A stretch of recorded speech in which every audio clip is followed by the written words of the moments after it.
melewati perahu penyeberangan setiap hari. Rek, hari ini bertepatan harinya Pasar Pon. Jadi aku mau berangkat sekolah sekalian jajan. Untuk menuju ke sekolah dan juga Pasar Pon, kita harus naik perahu Titanic dulu. Ini anak-anak yang libur sekolah di hari Jumat, mereka juga mau ke Pasar Pon. Berhubung berangkatku pagi banget, jadi pasarnya masih agak sepi seperti ini. Ini orang-orang baru pada buka ya, jadi masih agak sepi gitu karena ini pagi banget waktunya berangkat sekolah.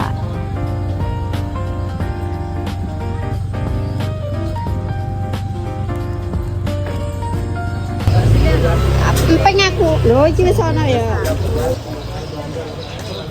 gawe ikinan aku limo campur tora ya. Ora gini.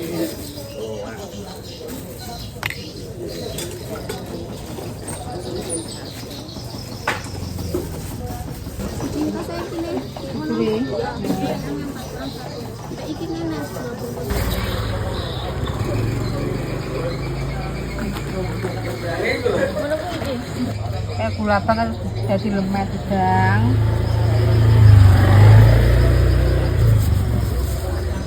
Kamu kapan reklas?